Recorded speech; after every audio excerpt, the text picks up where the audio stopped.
We'd fully intended on bringing you our thoughts and review of the Klipsch 600M bookshelf loudspeakers, which you can see right over there. But a couple of weeks ago, we took delivery of another Klipsch loudspeaker. They're brand new powered monitors, the 5s. And so, yet again, the 600Ms are getting bumped because this is not another 600M review. This is a review of Klipsch's brand new, the 5s. Let's get into it.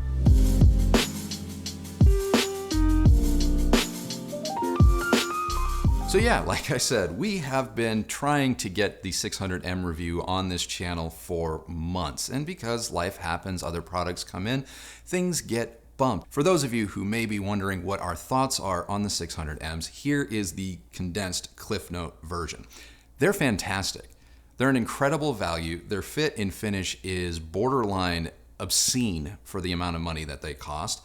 And frankly, and this is something that I don't think a lot of people are talking about, if you are willing to go up market and pair these things with some truly high-end or hi-fi audiophile grade components, they just keep getting better.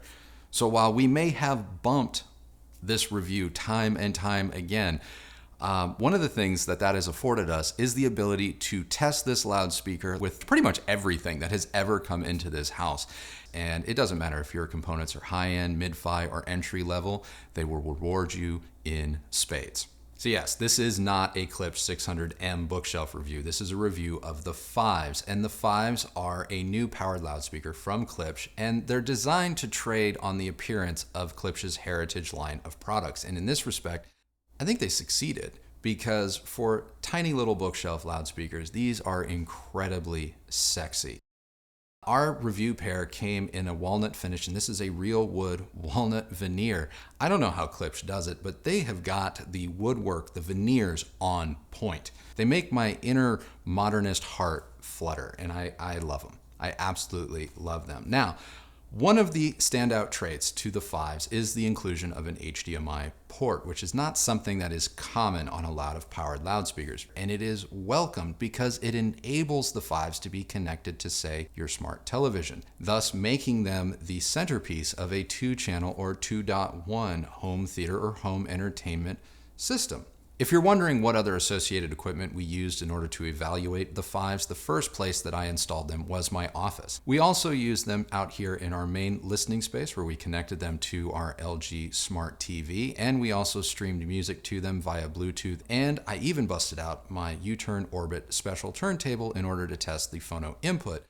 And everything and anything that we talk about in these reviews is always linked down in the description below. But before we do get into the 5's performance, you know that we don't spend a lot of time talking about specs on this channel.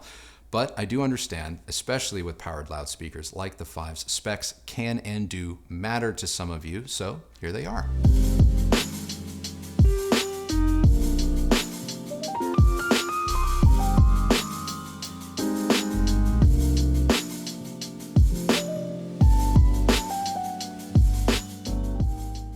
I am a firm believer that you do not listen to specs, you listen to music. And this is the second review in as many weeks where I have felt the need to stress this.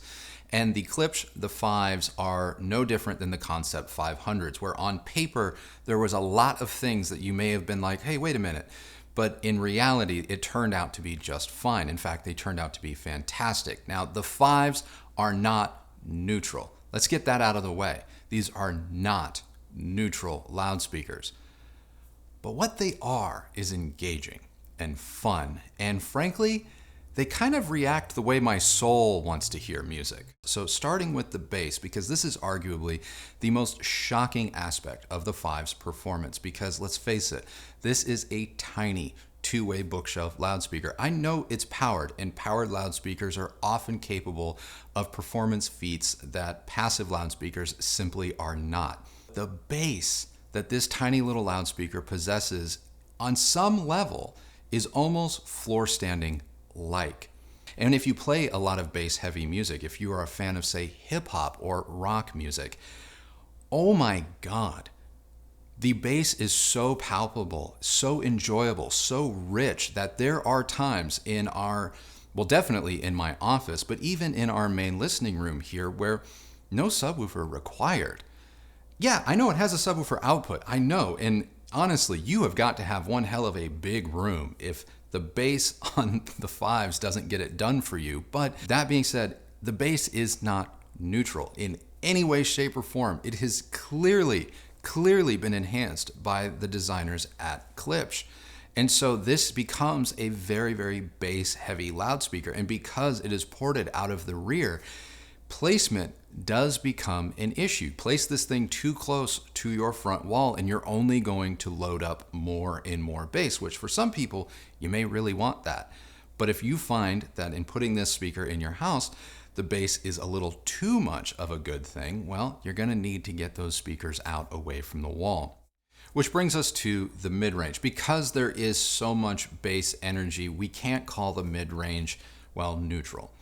Because some of that bass does bleed over into the fives mid-range performance. But honestly, for a slightly above average budget loudspeaker, this is okay, because I have to imagine the bulk of people considering purchasing the fives are going to be listening to a lot of streaming music. I don't care what streaming service you want to use, but you're probably going to stream it or cast it via some type of wireless connection. And as a result, the slightly warm, slightly rounder mid-range of the five makes long listening sessions just an absolute joy.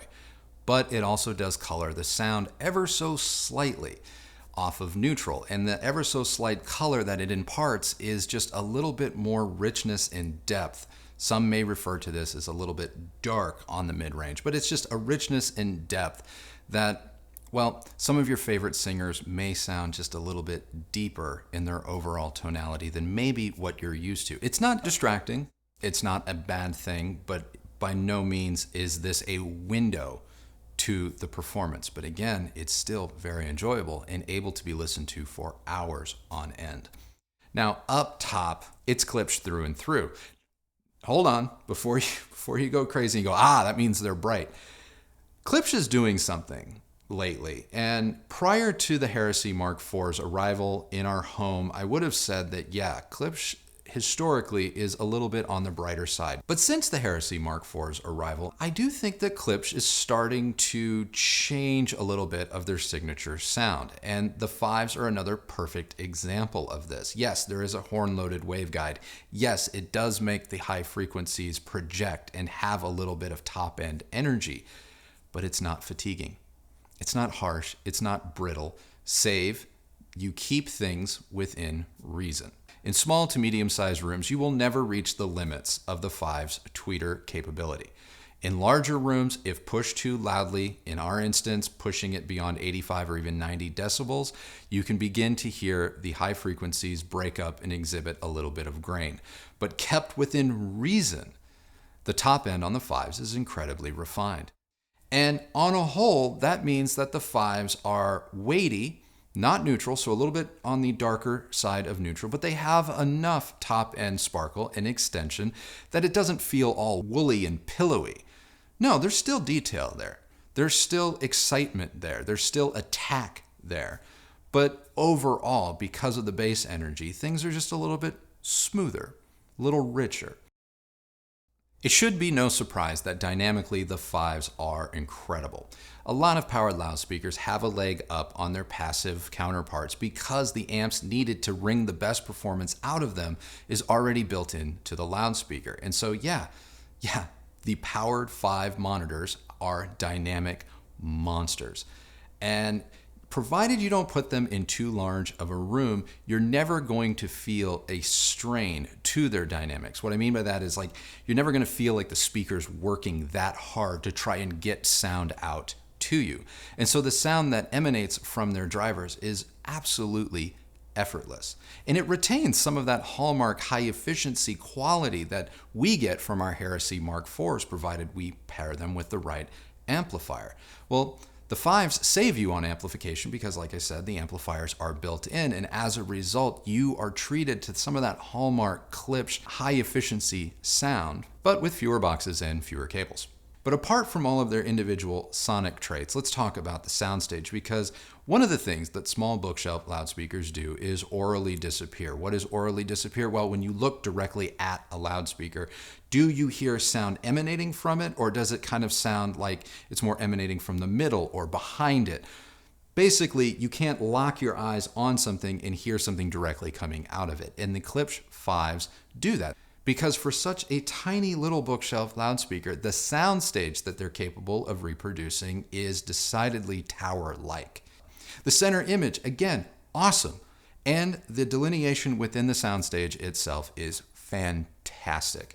But the 5s are more than just their 2-channel playback capability because, well, we have the presence of HDMI. We can use the 5s in the same manner that we would otherwise use a soundbar.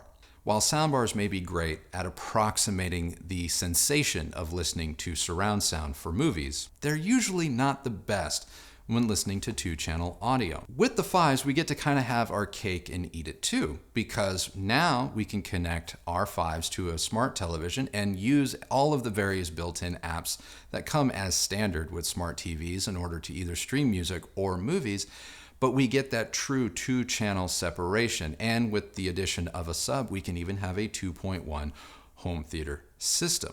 And now that the 5s have the HDMI input, the simplicity in which you're able to get that type of performance through the connectivity options that they offer, it's kind of a no-brainer. So as good as the 5s sound, there are a couple of drawbacks that are worth mentioning, starting with the bass. I know, I just got done telling you how amazing the bass was. Well, because it's so amazing and there's so much of it, it is possible that you are getting too much of a good thing.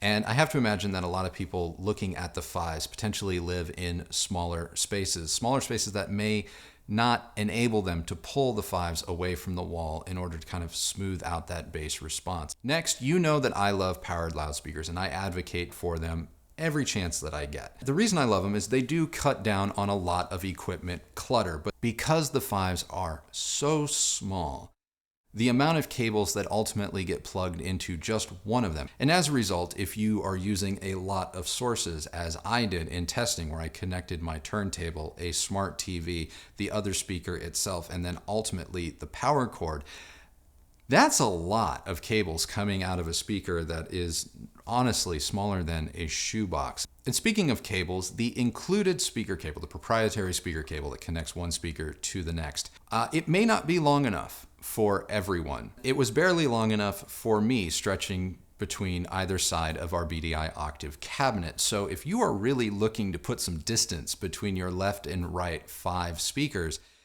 you may be limited by the cable that comes in the box. Now, I understand that Klipsch is releasing separately a longer cable for those of you that may want more separation. It's not available yet, but I have been told that something like that may be coming in short order. But straight away out of the box, you will be limited to the distance that you can place between these 2 loudspeakers. So depending on your living situation, this may be a good thing, this may be a bad thing. I don't know. Another downside worth noting has to do with the speaker grills. I think they're incredibly fashionable. I love that Klipsch uses magnets in order to affix them to the front of the speakers themselves. But the grill fabric, it's not as taut as some grill fabrics on the market right now. And as a result, over time, I think it might show some type of waviness or wrinkles. And I only say that because my review sample, which is fresh from the factory after only a couple of weeks, has started to show just a little bit of loosening. Outside of that, there isn't much to complain about because this is a very well-built, stylish little bookshelf loudspeaker that packs a ton of performance and connectivity options in it that, honestly, picking fault with it is pretty much just nitpicking, to be honest.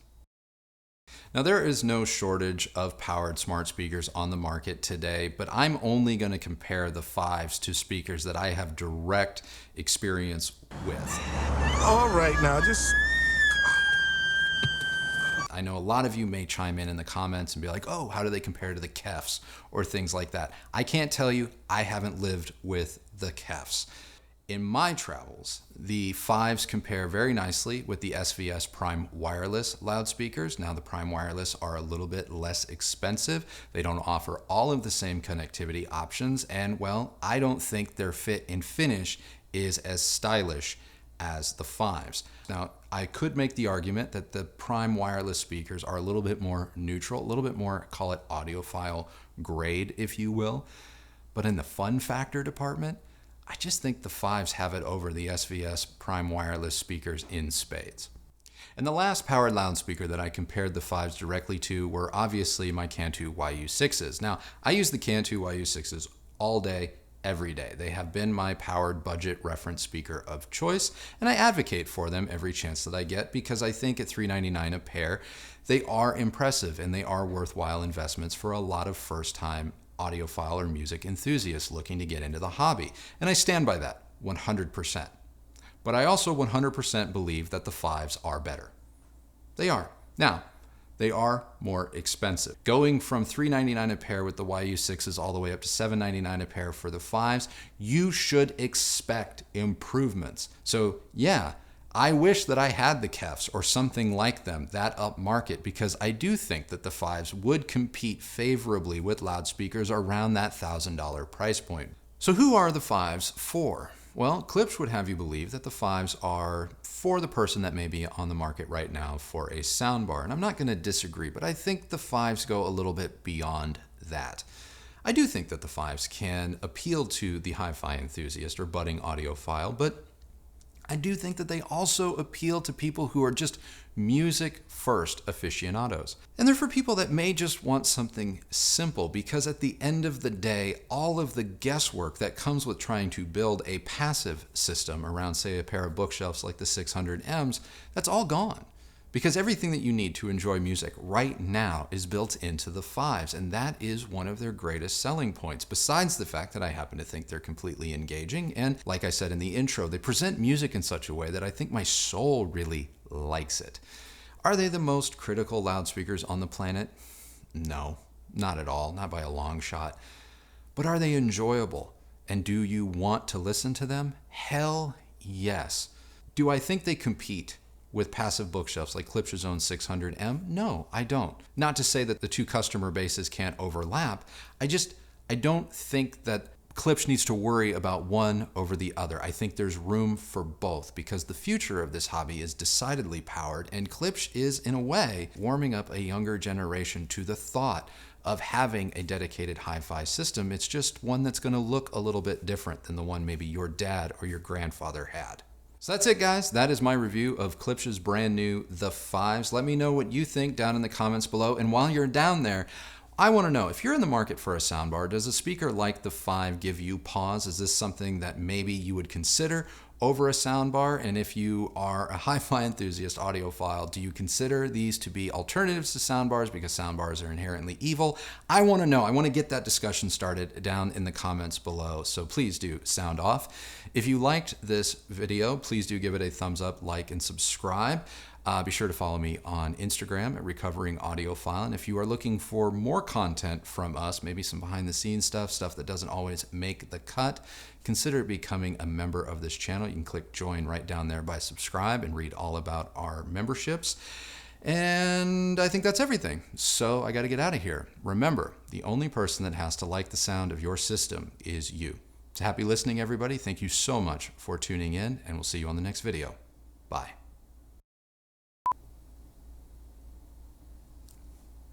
Good? Please? Yeah, sure. Please lie to me and say you're happy with it. Down in the description below.